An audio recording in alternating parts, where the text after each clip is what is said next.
కాంగ్రెస్ ప్రభుత్వం తెలంగాణలో ఫామ్ అయ్యి ఈ రోజుకి సుమారు 135 రోజులు.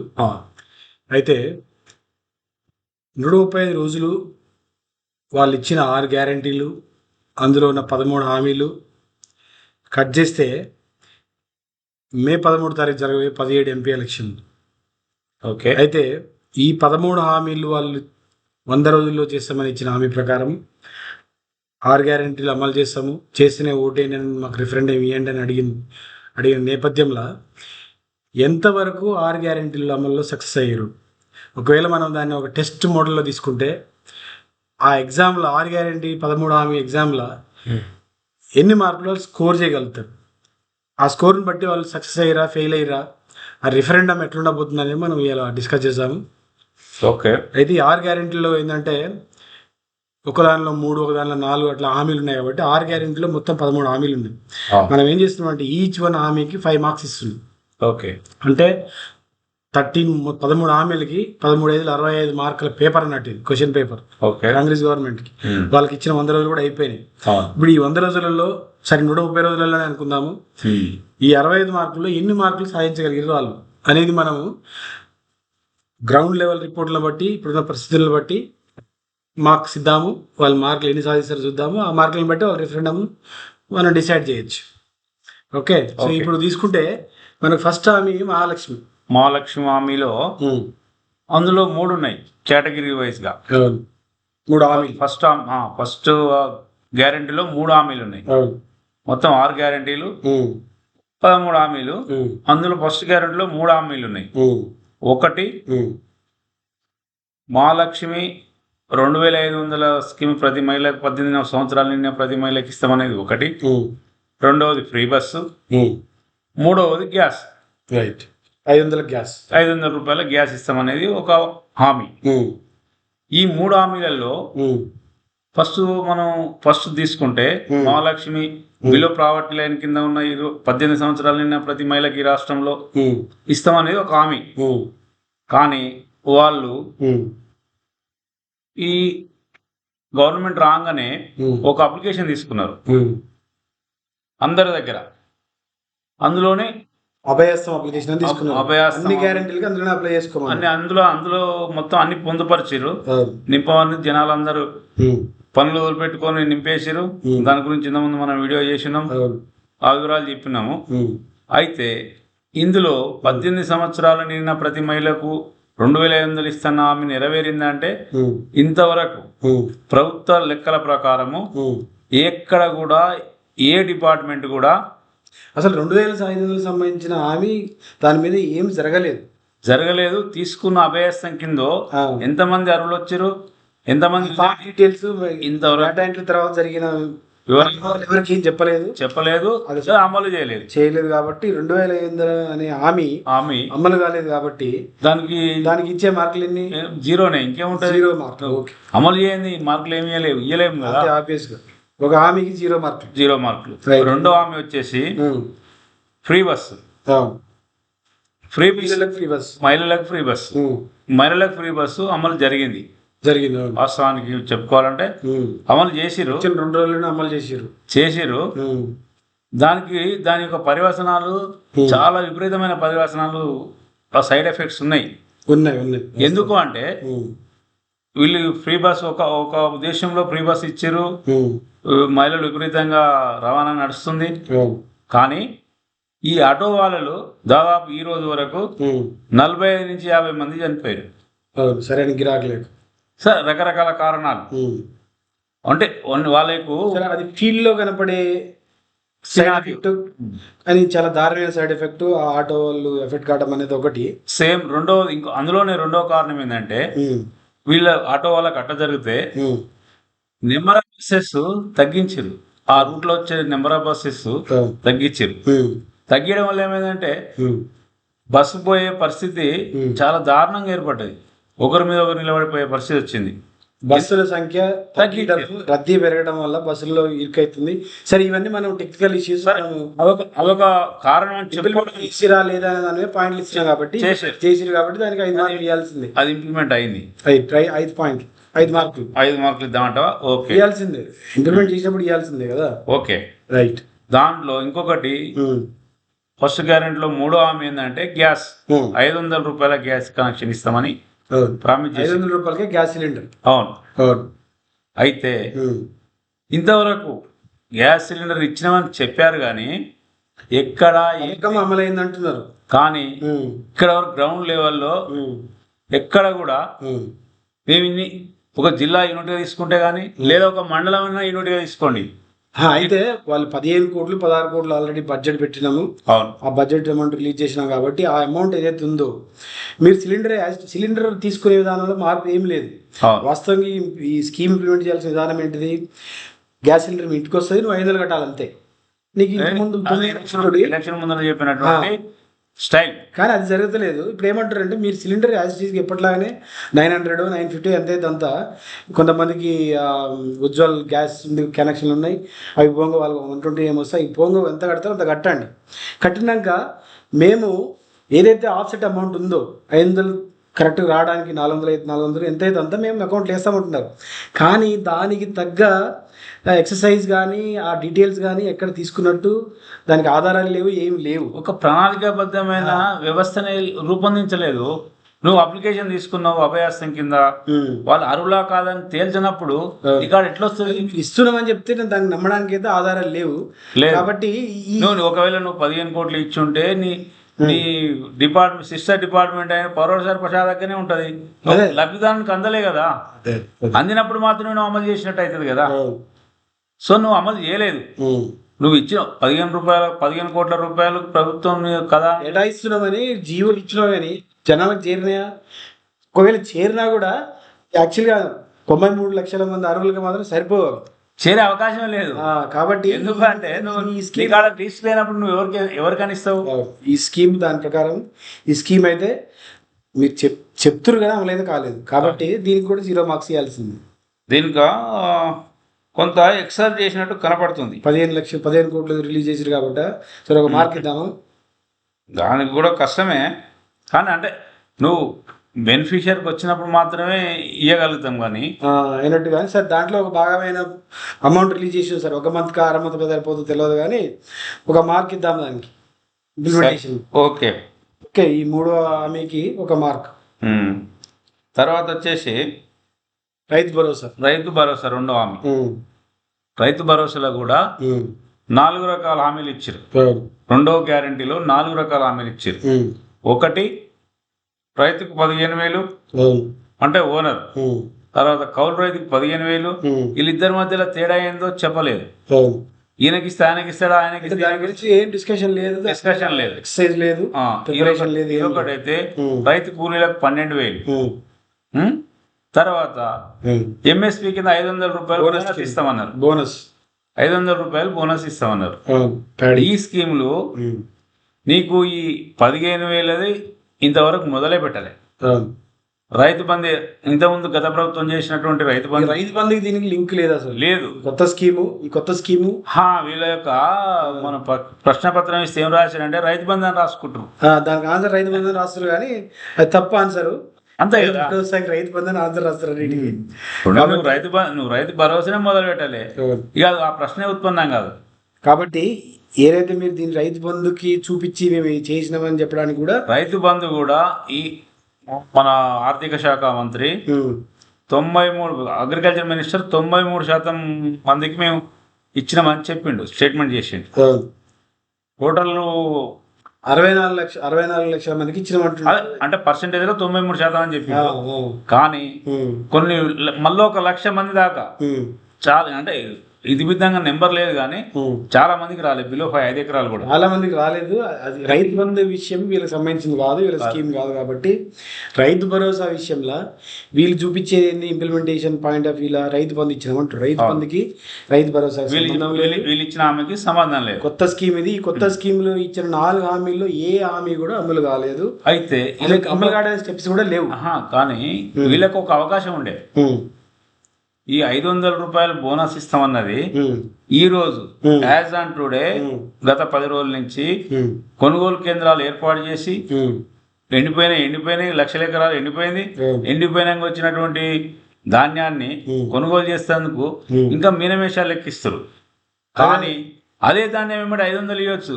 దీనికి ఎలాంటి డేటా అవసరం లేదు. ఇంప్లిమెంట్ చేయగలిగిన 500 బోనస్ కూడా ఇంప్లిమెంట్ చేయలేకపోయారు. చేయలేకపోయారంటే దానికి కారణం ఏంటి? చేయడానికి వాళ్ళు చేత కాకనా, అది చేయగలిగే హామీ కాదా, ఇక తర్వాత డిస్కస్ చేద్దాం. కానీ ఈ ఈ పాయింటింగ్ పర్స్పెక్టివ్లో మాత్రం ఈ 4 హామీలకు 4-5 రావాల్సి 5 పాయింట్లు ఉంటే 5 మార్కులు ఉంటే ఒక్కదానికి కూడా ఒక మార్క్ రాలేదు. మొత్తం టోటల్ 0. రైతు భరోసా సెక్షన్లో ఉన్న 4 హామీలకి 4 0. చేయాల్సిన చేయగలిగే సత్తా ఉండి ఈజీ చేయలేదంటే సత్తా లేనట్టే కదా. అక్కడ డబ్బులు లేకపోతే ఒకటి ఫీజులు కావచ్చు అన్నారు వాళ్ళు. మీరు చెప్పిన మాట ఇచ్చిన హామీ ప్రకారం అడుగుతున్నాం అంతే. అదే చేయలేకనే చేయలేదు. ఎందుకంటే ఓట్లు ఇప్పుడు వాళ్ళకి చేస్తే ఓట్లు వస్తాయి కదా. చేయలేకనే దాని కార్యం చేయలేకనే కదా. ఓకే, ఎందుకు పోగొట్టుకుంటారు ఓట్లు ఇచ్చే ఓట్లు? దీనికి కూడా మార్కులు వచ్చే పరిస్థితి ఏం లేవు. దీనికి కూడా 0. గృహజ్యోతి లేదు. మూడవది వచ్చేసి ఫ్రీ కరెంట్. అదే గృహజ్యోతిలో బాగా గృహజ్యోతిలో 200 యూనిట్ల ఫ్రీ కరెంట్. దీంట్లో ఏం చేశారంటే షాంపిల్ అక్కడ మినిస్టర్ ఈ 6 అక్కడొకరు ఒక్కొక్క బిల్లు కొట్టిరు. 0 బిల్లు కొట్టి ఆ రోజు పేపర్ వరకు వచ్చేటటువంటి ప్రయత్నం చేసిరు. మళ్ళీ నెక్స్ట్ మంత్ వచ్చేసరికి 2 నెలలు కలిపి బిల్లు ఇచ్చిర్రు. రైట్. పోయిన 0 బిల్లు కూడా ఇలా కలిపారు. వాడు తలకాయ ఏడగొట్టుకోవాలి అర్థం కాని పరిస్థితి ఉంది. అదే ఉన్నది ఉంచుకున్నది అనేది. సరే, ఒక నెల అయితే కొంతమంది 0 బిల్లు అమలు చేసినట్టు చూపించగలిగారు. కానీ ఇప్పుడు ఏమంటారు తెలుసా? కోడ్ రావడం వల్ల ఇది రివర్ట్ అయింది అంటారు. కానీ ఆల్రెడీ ఉన్న పథకాలు కోడ్ రావడం వల్ల నిన్ను ఎవరు వ్యతిరేకించారు? ఏ ప్రతిపక్ష పార్టీ నీ మీద కంప్లైంట్ చేసింది? నువ్వు పోయినసారి ఎలక్షన్లో, అసెంబ్లీ ఎలక్షన్లో నువ్వు ప్రతిపక్ష పాత్ర పోషించినావు కదా. రైతు బంధు ఇవ్వద్దు అని చెప్పినావు. వాస్తవం ఇంకోటి కూడా ఉంది. 100 యూనిట్స్కి ఆల్రెడీ ఫ్రీ ఉన్నది. అవును, సెక్షన్ ఆఫ్ పీపుల్కి. అవును, నడుస్తున్నప్పుడు ఇది నడవదు. అసలు నేను క్వశ్చన్ రైజ్ కాదండి. ఎందుకంటే ఎవరు కూడా నిన్ను మీద కంప్లైంట్ చేయలేదు. నువ్వు చేస్తా అంటే ఇట్లా చేస్తుండు, ఎలక్షన్ ముందు పెట్టుకొని చేస్తున్నాను కూడా ఎవరు అనలేదు ఇంతవరకు. కోడ్ గురించి వీళ్ళే మాట్లాడుతారు కానీ ప్రతిపక్షాలు ఎక్కడ మాట్లాడతారు? ఏమని చెప్తున్నారు? మేమేం కంప్లైంట్ చేయం, ఇవ్వండి అని చెప్తున్నారు. ఏమైనా చెప్తారు కానీ వీళ్ళే మాకు కోడ్ ఉంది దాన్ని ఎప్పుడు చూపిద్దామా అని రెడీ ఉన్నారు కోడ్. కానీ పాపం. కానీ ఇంకోటి, ఇందులో గృహజ్యోతిలో కూడా ఎవరికి ఇస్తాం అనేది ఒక లెక్క లేదు. బేసిక్గా మేము ఇందాక 0 బిల్ అయితే కొట్టిరు. ఎంతమందికి ఇస్తామనేది తెలియాలి కదా. ఒక నెల అది లేదు అంటే దాని ఇంప్లిమెంటేషన్లో ఆ ఆన్సర్లో ఈ హామీ కింద మీరు ఇచ్చిన ఆన్సర్లో క్లారిటీ లేదు. ఒక మంత్ కొన్ని 0 బిల్ కొట్టినట్టు మాత్రం రికార్డులు ఉన్నాయి. నెక్స్ట్ మంత్ డబల్ బిల్ కావడము, 200 యూనిట్లు కొంతమంది రాకపోవడం, ఇదంతా గందరగోళం ఉన్నది. కాబట్టి ఇది కూడా పూర్తిగా అమలు కాలేదు. కానీ 0 బిల్ కొట్టినందుకు మనం ఒక మార్క్ ఇవ్వాల్సి ఉంటుంది. ఇనిషియేషన్ చేసిన అట్లా అంటారా? అయితే నువ్వు ఎవరికి ఇస్తావు అనేది ఒక లెక్క లేకుండా ఎట్లా ఇస్తావు అనేది ఒక క్వశ్చన్ అయితే ఉంటుంది కదా. సరే, ఎట్లా ఇస్తావు అనేది మనం ఇక్కడ ఎవాల్యుయేషన్ ఏం చేస్తున్నాం? అమలైందా లేదా? ఒకవేళ అమలైంది, ఎంతవరకు అమలైంది? దీంట్లో ఎంతవరకు అమలైందంటే ఒక నెల అమలైంది కొంతమంది. నిజమే. కానీ నువ్వు ఇప్పుడు మే 13 తర్వాత ఎలక్షన్ అయిపోతుంది, జూన్లో ఇవ్వాల్సి వస్తుంది. మళ్ళీ అప్పుడు మళ్ళీ మొదటికి వచ్చేస్తా. ఏమైనా చేయని మనం ఇప్పటివరకు జరిగిన పరిణామాలు అమలులో ఎంత భాగమైంది అంటే ఇవన్నీ రిఫరెండం కింద వస్తే కూడా ప్రజలు ఆలోచన చేసుకుంటారు. కాబట్టి మనం ఇవ్వబోయేది వాళ్ళకి ఏంటంటే ఇది రిఫరెండం. వీళ్ళకి 65 మార్కులు క్వశ్చన్ పేపర్ ఇస్తే వీళ్ళు ఎన్ని మార్కులు సాధించారు దాన్ని బట్టి మీరు నిర్ణయం తీసుకోండి. ఈ 200 యూనిట్లో ఒక నెల కొన్ని 0 బిల్లు కొట్టిరు, రికార్డులు ఉంది కాబట్టి అంటే ఇనిషియేషన్ చేసారు. కానీ అది క్లారిటీ లేదు, అది అందరికి రాలేదు. కాబట్టి మనం ఇవ్వాల్సిన మార్కులు ఎందుకు ఒక మార్క్కి 2 నెలల నుంచి వాళ్ళు కోడ్ వచ్చింది మేము ఆపినామని. కానీ ఆ కోడ్కి దీనికి సంబంధం లేదు. ఇది వాళ్ళ క్లారిటీ లేకనే ఆపిరు. అయితే ఇంకొకటి నాలుగవది ఇందిరమ్మ ఇల్లు సేమ్ ఇది కూడా అభయస్థం అప్లికేషన్లోనే పొందుపరిచారు. అవును, అన్నిట్లో అన్ని 6 గ్యారెంటీలు అభయస్థం టిక్లు పెట్టచ్చు. అవును, పెట్టిరు, ఇచ్చిర్రు. అది ఏమైనా ఇంతవరకు తెలియదు.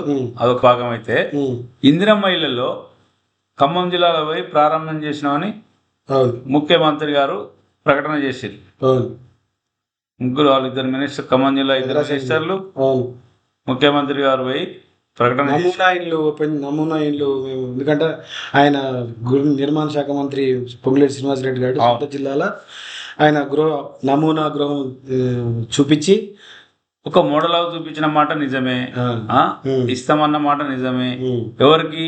స్వతంత్ర మన తెలంగాణ పోరాట యోధులకు కూడా 250 గజాలు 5 లక్షల రూపాయలు ఇస్తామన్న హామీ ఉన్నది. ఇచ్చిన 250 గజాల జాగిస్తామన్నారు. 5 లక్షలు కన్స్ట్రక్షన్ కు 5 లక్షలు ప్లస్ ఎవరికైతే జాగా లేదో ఇల్లు కట్టుకోవడానికి వాళ్ళకి జాగా ప్లస్ 5 లక్షలు అన్న ఇంకోటి కూడా ఉంది. అవును. అయితే దీంట్లో ఓన్లీ మోడల్ హౌస్ మాత్రమే రిలీజ్ చేసారు, కానీ ఇంకా ఫర్దర్గా దీనికి లబ్ధిదారులు కానీ అర్హులు కానీ ఎవరు ఎలిజిబుల్ ఏంటిదని ఎక్సైజ్ కాలేదు. దాని మీద వాళ్ళు ఏం ముందుకు పోలేదు. వాళ్ళు ఓన్లీ ఆ మోడల్ హౌస్ రిలీజ్ చేసారు. తర్వాత బడ్జెట్లు ఇంత పెట్టినామన్నారు, కానీ ఆ బడ్జెట్లో పెట్టింది ఆ పాత బడ్జెట్స్ని తీసుకొచ్చిరా. పాత బడ్జెట్లో కూడా ఎంతో కొంత ఆ గృహలక్ష్మి స్కీమ్ అని పెట్టారు కదా, 15,000 మందికి ఆల్రెడీ శాంక్షన్స్ ఇచ్చారు.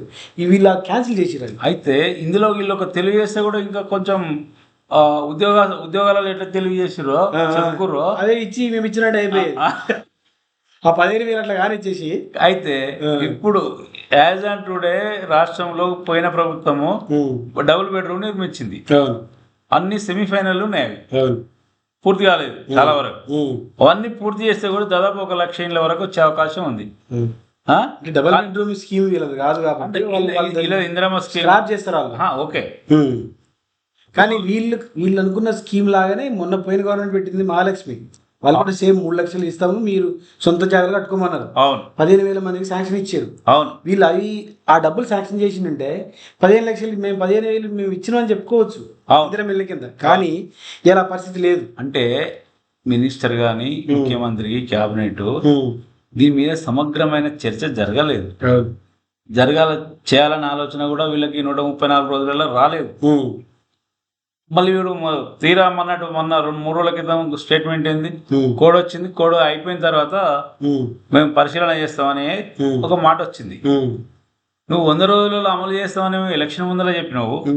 100 రోజులు అయిపోయినాక కూడా నువ్వు మళ్ళీ స్టేట్మెంట్ చేయకుండా ఈ 2-3 రోజుల్లో స్టేట్మెంట్ చేసి కోడ్ మాకు అడ్డం వచ్చింది, ఎలక్షన్ కమిషన్ ఊరుకోదు కాబట్టి మేము ఎలక్షన్ తర్వాత ఆలోచన చేస్తాం, పరిశీలన చేస్తాం, అమలు చేస్తాం అని చెప్తున్నారు. వాళ్ళే చెప్తున్నారు. వాళ్ళ మాటతో కోడ్ కోసం వెయిట్ చేసినట్టే ఉంది ఇదంతా. 100% దానికోసం ఎప్పుడు వస్తుంది అని వెయిట్ చేసేది. మీరు కొంచెం కట్టసి కోసమన్నా మీరు పోయి ఒకరికి ఇద్దరు శాంక్షన్ ఇచ్చి ఇల్లు కట్టుకోమని గృహప్రవేశ శంకుస్థాపన చేపిస్తే అప్పుడు ఎవరైనా కంప్లైంట్ చేసి ఈసీ వచ్చి మనం ఆగితే బాగుంటుంది. వాళ్ళు ఏమనక ముందే మేమే ఆగినామని మీరు అంతా మీరే బ్రేక్. అంటే నేను ఒక సామాన్య ఓటర్గా ఆలోచన చేస్తే అరే నీకు చేయాలనే చిత్తశుద్ధి కనపడాలి కదా. అదే నువ్వు స్టార్ట్ చేస్తే కదా ఆపేది, స్టార్టింగ్ చేయలే కదా. వాడికి పోయి ఇగో నా కాడ గిన్ని డబ్బులు ఉన్నాయి, ఈ ప్రభుత్వం ఈ సంవత్సరంలో గిన్ని డబ్బులు చేస్తాం, ఇన్ని ఇల్లు ఇస్తాం, ఇది వీళ్ళకు బిలో ప్రాపర్టీ అసలు లేని వాళ్ళకి ఇస్తున్నాం, ఇట్లా సెలెక్షన్ చేసినాం, ఈ విధమైన సెలెక్షన్ ఉంది అని చెప్పగలిగే సామర్థ్యత కానీ ఆ ప్రయత్నం కానీ చేయలే కదా. అదే అంటే ఈ స్కీమ్ స్టార్ట్ చేయలేదు కాబట్టి మనం ఇచ్చే మార్కులు దీనికి ఏంది మళ్ళీ జీరోనే. ఇంకేముంటాయి, ఇంకేమిస్తావు? జీరో. అంతే కదా, 0 మార్క్స్. 4వ హామీ కూడా 0 మార్కులు. అవును. 5వ హామీ వచ్చేసి యువ వికాసం లేనిది 5 లక్షల వరకు క్రెడిట్ కార్డు, పిల్లలు చదువుకోవడానికి యువకులకు కాలేజ్ ఫీజులకు పనికొచ్చేలాగా క్రెడిట్ కార్డు. ఇదైతే కనీసం అసలు దీని గురించి ముచ్చట కూడా ఎవడు అడుగుతలేడు, అడిగేటోడు లేరు పాపం. వాస్తవానికి ఈ ప్రభుత్వం రావడానికి ఒక రకంగా చెప్పాలంటే మొదటి కారణం యువత, నిరుద్యోగ యువత. ఎందుకంటే అసలు భారతదేశంలో పోయిన ప్రభుత్వం ఎన్ని జాబులు ఇచ్చింది అనేది ఒక లెక్క ఉంది, దాని గురించి చర్చిద్దాం.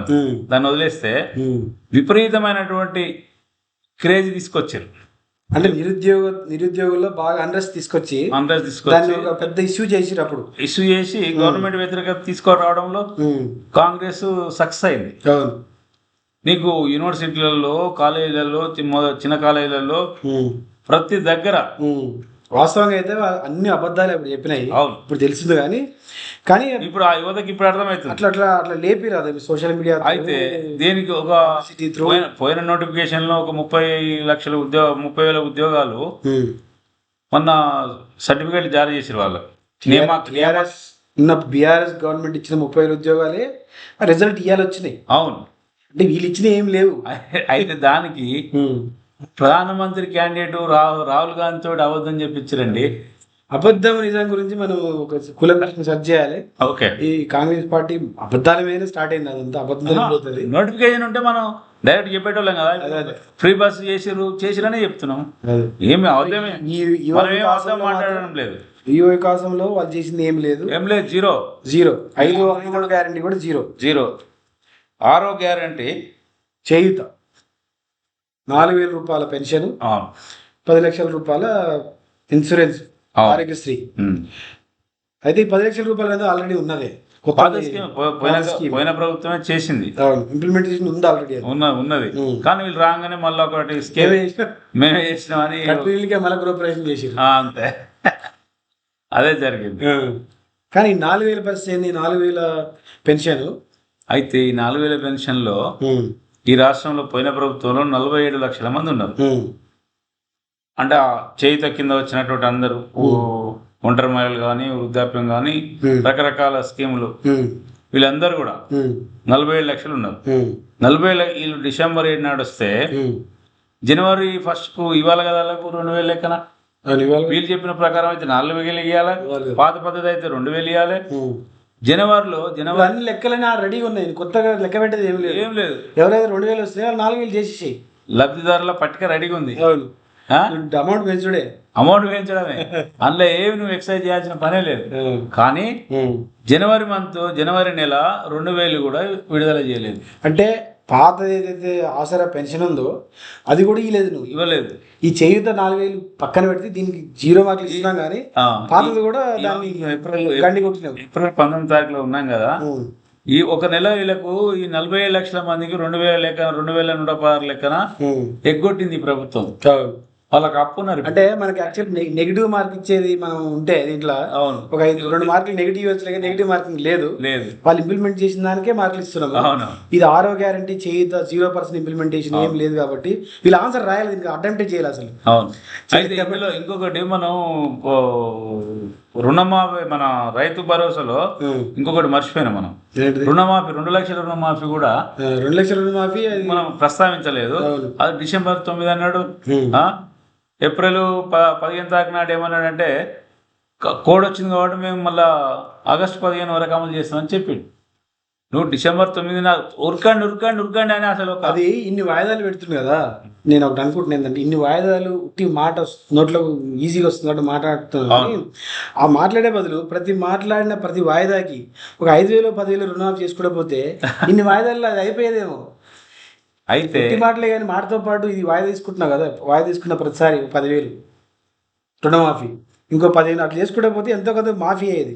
నేను నోటితో మాఫీ చేసుకుంటా కానీ పైసలు మాఫీ. ఒక గమ్మత్ ఏంటంటే, ఇప్పుడు డిసెంబర్ 9 తారీఖు కంటే ముందు మీరు టీఆర్ఎస్ గవర్నమెంట్ కొంత మాఫీ చేసింది, కొంత చేయలేదు. మెజారిటీ మాఫీ అయినాయి. చేసుకున్న వాళ్ళు 2 లక్షలు తెచ్చుకోండి పోయి ఒక అరాజు వాడినట్టే. అదొక వికారమైన పద్ధతిలో అయితే ఇప్పుడు ఏంటంటే ఎవరు వస్తారు దాంట్లో కూడా ఎంత అప్పులు తెచ్చుకుని బ్యాంక్ దగ్గర మనం ఎంత చేయాల్సి వస్తుంది, అది కూడా క్లారిటీ లేదు. అది ఆ రైతు భరోసా స్కీమ్ ఆ గ్యారంటీ కింద ఏదైతే అంశాలు ఉన్నాయో అన్నిటికీ 0 మార్కులు ఇచ్చినాము. కాబట్టి మిత్రులారా, ఈ 6 గ్యారంటీలు 13 హామీలలో వీళ్ళకి వచ్చిన మార్కులు 65 మార్క్స్ క్వశ్చన్ పేపర్ అనుకుంటే 7 మార్కులు వచ్చినాయి. 65 మార్కులకి 7 మార్కులు వచ్చినాయి. 7 మార్కులు వచ్చినాయి. అంటే 100 రోజుల టైంలో వాళ్ళు పెట్టుకున్న టైం ఫ్రేమ్ లో 100 రోజులు మనం 135 రోజులు తీసుకున్నాం. 130 రోజుల్లో టైం ఫ్రేమ్ లా 65 మార్కుల విలువ ఉన్న ఒక గ్యారంటీ అనే ఒక క్వశ్చన్ పేపర్ తీసుకుంటే వాళ్ళకి వచ్చిన మార్కులు 7.